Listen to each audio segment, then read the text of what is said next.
नमस्कार। PP news line के prime time में आप सबका स्वागत। मैं हूं रजनी अनुभव। आइए सबसे पहले नजर डालते हैं आज दिन भर की प्रमुख सुर्खियों पर।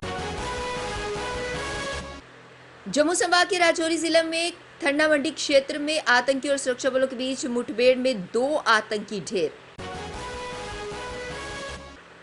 कोरोना की अगर तीसरी लहर आती है तो मरीजों को एक बार फिर से विशेषज्ञ डॉक्टरों की कमी खलेगी। People's alliance for Gupkar declaration ने अनुच्छेद 370 की बहाली का फिर अलापा राग। जम्मू कश्मीर सड़क परिवहन निगम के बेड़े में पहली बार 41 एसी बसें शामिल होने जा रही हैं। अब खबरें विस्तार से।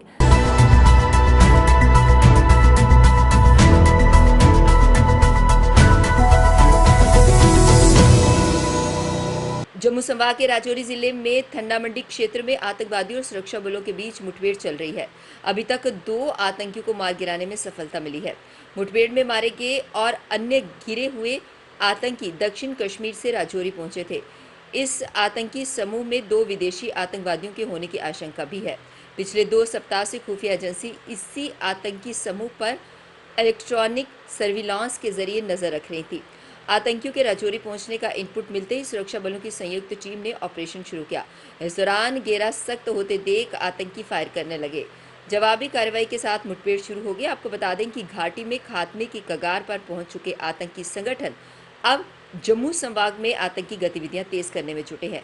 पुलिस, सेना और खुफिया एजेंसी की सटीक सूचना से आतंकियों के हर नापाक मंसूबे को लगातार विफल किया जा रहा है।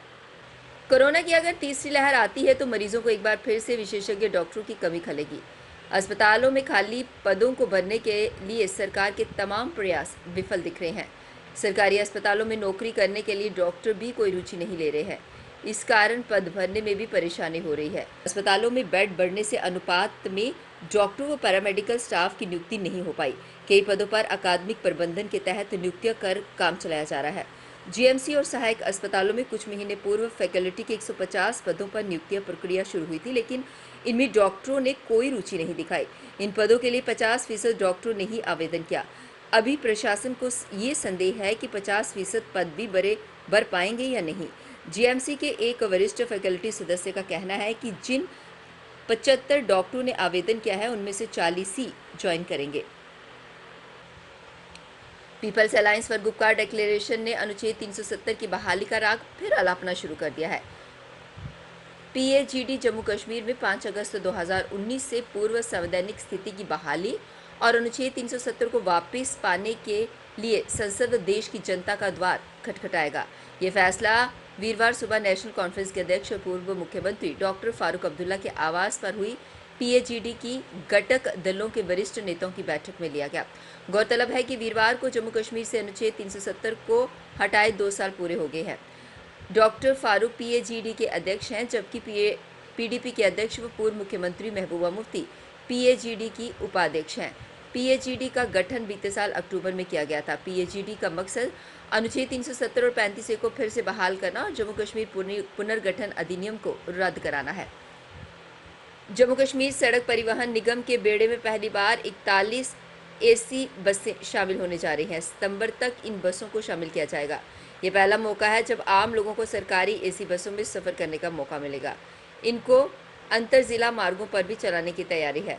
प्रदेशवासियों को बेहतर सार्वजनिक परिवहन सेवा देने के उपलक्ष्य से जेकेआरटीसी इन बसों को शामिल कर रही है। इन वाहनों की खरीद गवर्नमेंट ई मार्केट प्लस पर हुई थी। ये बसें BS6 मानक की होंगी, जिन्हें प्रदेश के भौगोलिक स्थिति के हिसाब से तैयार किया गया है। जम्मू संभाग के सांबा जिले में शुक्रवार को बब्बर नाले से 2 पिस्टल, 5 मैगजीन और कारतूस बरामद हुए हैं। इलाके की घेराबंदी कर पुलिस और सेना के जवान तलाशी अभियान चला रहे हैं। गुरुवार देर रात इसी इलाके में ड्रोन की गतिविधि देखी गई थी। आशंका जताई जा रही है कि उसी के जरिए ये हथियार गिराए गए हैं जिन्हें आतंकियों तक पहुंचाना था। बता दें कि इलाके में ड्रोन की गतिविधि के बाद से पुलिस इलाके का चप्पा चप्पा खंगाल रही है। इसी दौरान बब्बर नाले में एक संदिग्ध वस्तु पाई गई। जांच के दौरान 2 पिस्टल, 5 मैगजीन, पिट्ठू बैग, आईईडी जैसा एक खाली पाइप और 122 कारतूस बरामद हुए हैं। पुलिस और सेना की टीम अभी भी इलाके में तलाशी अभियान चला रही है। कुछ पिस्टल्स हैं, उनकी मैगजीन्स हैं और एम्यूनिशन है। जी हाँ, ये ड्रोन ड्रॉपिंग भी हो सकता है, या कोई इसको कैरी करके आगे पीछे लेके जा रहा था। ये सारा इन्वेस्टिगेशन का विषय है। जब तक ये क्लियर नहीं होता कुछ नहीं कहा जा सकता। बॉर्डर डिस्ट्रिक्ट होने की वजह से जहाँ पे हर एक उस खतरे को जिसकी आशंका जताई जाती है उसको नस्बो नाबूद करने के लिए पुलिस और सिक्योरिटी फोर्सेज सभी में बहुत अच्छा समन्वय है और हम सर्चिस हर एरिया में कर रहे हैं। कोई भी किसी किस्म की एनिमी की तरफ से कोई एक्टिविटी में कामयाबी ना हो जाए, उसको खत्म करने के लिए हम हमेशा चौकस चाव बनाते हैं। हम ड्रॉपिंग इसको अभी नहीं कह रहे हैं। जहाँ पे रिकवरी हुई है कितनी दूर ये है? कोई 2 किलोमीटर दूर है जहाँ से बॉर्डर से। रंजीत सागर झील में मंगलवार की सुबह दुर्घटनाग्रस्त होकर गिरे सेना के हेलीकॉप्टर में सवार पायलट और को पायलट के तीसरे दिन भी कोई सुराग नहीं मिला। नौसेना के मार्कोस कमांडो, एनडीआरएफ व एसडीआरएफ की टीमें लगातार सर्च ऑपरेशन चला रही हैं।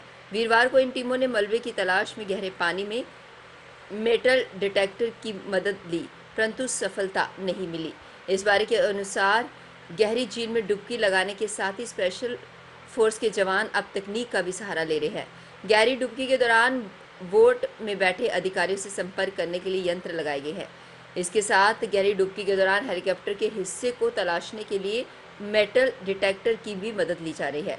मंगलवार शाम से ही हादसे वाले क्षेत्र की घेराबंदी कर ली गई है और सुरक्षा बलों के अलावा किसी को भी मौके पर जाने की अनुमति नहीं दी जा रही है। मुबारक मंडी में रानियों के आवास को हेरिटेज होटल में बदलने के विरोध में जम्मू के 100 वरिष्ठ नागरिकों और उपराज्यपाल को पत्र लिखा। इसमें यह लिखा गया कि मुबारक मंडी एक संरक्षित स्मारक है, ऐसे में इसके किसी भी हिस्से का कमर्शियल उपयोग करना जम्मू कश्मीर प्राचीन स्मारक संरक्षण अधिनियम 1977 का उल्लंघन होगा। मुबारक मंडी के विश्व धरोहर स्थल बनने की अपार संभावनाएं हैं, लेकिन होटल बनाने के फैसले से इसका वजूद खत्म हो जाएगा। मुबारक मंडी सिर्फ एक संरक्षित स्मारक ही नहीं बल्कि ये लोगों को इस क्षेत्र के इतिहास और संस्कृति से जोड़ने और गर्व कराने का स्थान है। कहा जा रहा है कि राजस्थान सहित अन्य राज्यों के असुरक्षित निजी विरासतों को पुनः उपयोग या हेरिटेज होटल में बदलने की नीति बनाई गई है, लेकिन किसी भी राज्य में संरक्षित स्मारक का निजी उपयोग नहीं किया गया है। उपराज्यपाल मनोज सिन्हा ने क्षेत्र के आधार लोगों की ज़रूरतें और विकास की अपेक्षाओं को गंभीरता से लेते हुए सचिवालय में कश्मीर संभाग की जिला विकास परिषदों के अध्यक्षों के साथ बातचीत की। उन्होंने पंचायती राज संस्थानों को सही मानों में अधिक सशक्त और जीवंत बनाने के लिए जम्मू कश्मीर सरकार की प्रतिबद्धता को दोहराया। उपराज्यपाल ने कहा कि विभिन्न योजनाओं और परियोजनाओं को लागू करने में पंचायती राज संस्थाओं को सक्रिय भागीदारी को संस्थागत बनाना ही यहाँ का विकास का एजेंडा होगा। पंचायती राज प्रणाली त्रिस्तरीय नीतियों और ज़मीन पर उनके कार्यान्वयन के बीच एक सेतु का काम करती है। प्रशासन लोकतांत्रिक व्यवस्था के ज़मीनी स्तर को मजबूत करने के लिए प्रयास कर रही है। उन्होंने कहा कि ज़मीनी स्तर पर विकास के लिए जनप्रतिनिधियों को धन, कार्य और कार्यकर्ता उपलब्ध कराई गई है। विकास प्रक्रिया में जन भागीदारी की बड़ी भूमिका निभाने के लिए निकट भविष्य में पंचायती राज संस्थाओं को और मजबूत किया जाएगा। अब वक्त हो चला एक ब्रेक का, मिलते हैं ब्रेक के बाद। मजबूती की पहचान ACC cement, messrs Bishandas Jaswal and sons, authorised stockist, ACC cement, 45 transport Nagar, Jammu. Break के बाद बढ़ते हैं अगली बड़ी खबर की तरफ। अखिल भारतीय विद्यार्थी परिषद के प्रदेश मंत्री मुकेश मनहास की अध्यक्षता में आज एक प्रेस कॉन्फ्रेंस को संबोधित किया गया, जिसमें उन्होंने जानकारी साझा करते हुए बताया कि 15 अगस्त को अखिल भारतीय विद्यार्थी परिषद और बहुत सारी समाज सेवी संगठनों के साथ मिलकर जम्मू कश्मीर में तिरंगा फहराने का अभियान करने जा रहे हैं। इसी को लेकर उन्होंने जानकारी साझा करते हुए बताया,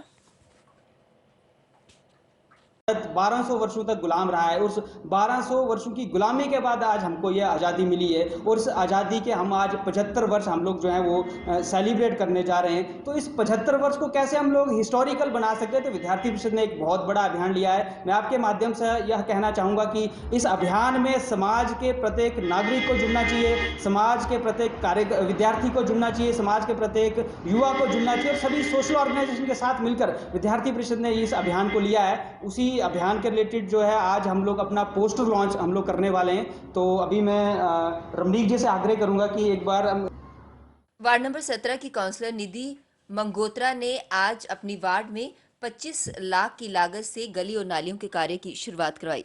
उन्होंने कहा कि लोगों की ये काफी समय से मांग थी, जिसे पूरा किया गया है। ये कह रही थी कि जब रोष, जब गुस्सा होता है, सच में ये एक डिमांड बहुत देर से थी, तो उन्होंने भी कहा। पर जो भी था ये काफी देर से लंबा प्रोसेस चल रहा था। एक पैंडेमिक ईयर आने पर मैं इस चीज को सॉर्ट आउट नहीं कर पाई थी और आज ये काम लगा है। आने वाले दिनों में जो सबसे ज्यादा इम्पोर्टेंट था, बिल्लू वाइन शॉप का नाला, जिसकी वजह से रोड भी पूरी टूटने वाली है, वो भी स्टार्ट होने जा रहा है। फिर उसके बाद ये टूटियां आप देख रहे हो, इसी के साथ ये भी स्टार्ट हो जाएगा। तो ओवरऑल जितना भी मेरा इलेक्शन मैनिफेस्टोस में जो मेरा था, वो मैं अब आकर पूरा कर रही हूँ। जय हिंद, जय Bharat. Global human rights trust ने आज सम्मान समारोह का आयोजन किया। इस मौके पर उन्होंने इस आयोजन के बारे में विस्तार से जानकारी साझा की। ऐसे लोगों को सम्मानित करते हुए एक किस्म से प्रोत्साहन करने की बात है कि और ज़्यादा लोग जो हों वो इस दायरे में आके लोगों की मदद करने के लिए अपने आप में पहल और इनिशिएटिव लें। हम सब लोग उनके साथ यहाँ पे आएंगे। तो शुक्रिया अदा करता हूँ इस ट्रस्ट का, जिन्होंने ये इसकी मुहिम यहाँ पे छेड़ रखी है। Thank you. अच्छा रमान सर और ग्लोबल ह्यूमन राइट ट्रस्ट के सभी लोग जो प्रेजेंट हैं, मीडिया पर्सन, मैं बहुत ग्रेटफुल हूँ कि हमें आज उन्होंने यहाँ बुलाया। और जितना भी मैंने शीतल जी के बारे में सुना, मैं पीपी न्यूज लाइन के प्राइम टाइम के आज के इस अंक में बस इतना ही। मुझे और मेरी पूरी टीम को दीजिए इजाजत और आप जुड़े रहिए पीपी न्यूज लाइन के साथ। नमस्कार। जम्मू में आई टेस्टिंग की साइंटिफिक और मॉडर्न टेक्नोलॉजी के लिए हमेशा याद रखें जेम ऑप्टिशियंस, जहां पर रखा जाता है आपकी हर जरूरत का ख्याल। Gem opticians with the facility of eye exercise, A scan, biometry, pachymetry और ऑटोमेटेड फील्ड एनालाइजर। और हाँ, हमारे यहाँ बढ़िया क्वालिटी के ब्रांडेड स्पेक्टिकल्स, सनग्लासेस और कॉन्टेक्ट लेंसेज मिलते हैं। आपका भरोसेमंद एक ही नाम, Gem Opticians, Gandhinagar. Gem Opticians, Nai Basti. Gem Opticians, Amphalla. Gem Opticians, Trikuta नगर।